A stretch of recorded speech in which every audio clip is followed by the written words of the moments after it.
এই পৃথিবীতে যখনই অধর্ম বেড়েছে তখনই ভগবান কোনো না কোনো রূপে পৃথিবীতে এসেছেন।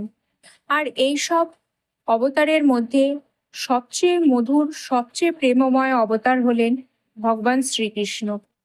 আজকের এই ভিডিওতে আমরা শুনব শ্রীকৃষ্ণের এমন এক লীলা যা শুধু গল্প নয়, এটি জীবনের গভীর শিক্ষা। কৃষ্ণের জন্ম। মথুরার রাজা কংস ছিল অত্যন্ত নিষ্ঠুর।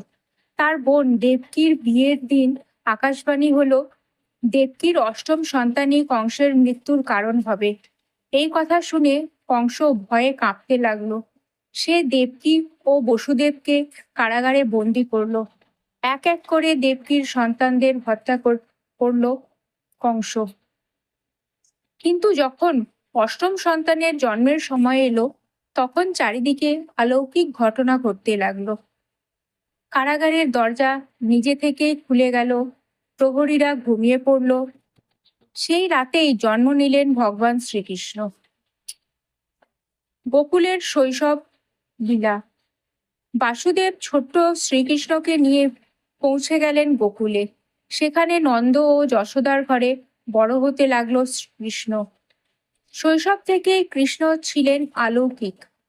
তিনি মাখন চুরি করতেন, গোপীদের দুষ্টুমি করতেন আর মুরলির সুরে সবাইকে মুগ্ধ করতেন। একদিন মা যশোদা কৃষ্ণকে দড়ি দিয়ে বাঁধতে গেলেন, কিন্তু যত দড়িই আনলেন সব সময় একটু ছোট হয়ে যায়। তখন যশোদা বুঝলেন এই শিশু সাধারণ কেউ নয়। কালিয়া নাগ দমন। গোকুলের যমুনা নদীতে বাস করত ভয়ঙ্কর কালীয় নাগ। তার বিষে নদীর জল কালো হয়ে গিয়েছিল। সবাই সেই নদীর কাছে যেতে ভয় পেত। একদিন কৃষ্ণ নিজেই নদীতে ঝাঁপ দিলেন। ভয়ঙ্কর কালীয় নাগ কৃষ্ণকে আক্রমণ করলো, কিন্তু ছোট কৃষ্ণ তার ফনার ওপর নাচতে শুরু করলেন। শেষে কালীয় নাগ পরাজিত হলো। এই লীলার মাধ্যমে কৃষ্ণ শেখালেন ভয়কে জয় করতে হলে বিশ্বাস রাখতে হয়। রাধা কৃষ্ণের প্রেম। রাধা ও কৃষ্ণের প্রেম কোনো সাধারণ প্রেম নয়, এটি আত্মার সাথে ঈশ্বরের মিলনের প্রতীক। রাধা কৃষ্ণকে কখনো নিজের জন্য চাননি, তিনি শুধু কৃষ্ণের সুখ চেয়েছেন। এই কারণেই রাধা কৃষ্ণের প্রেম আজও অমর। যেখানে নিঃস্বার্থ ভালোবাসা আছে, সেখানেই ঈশ্বর আছেন। সত্যিকারের প্রেম কখনো শেষ হয় না।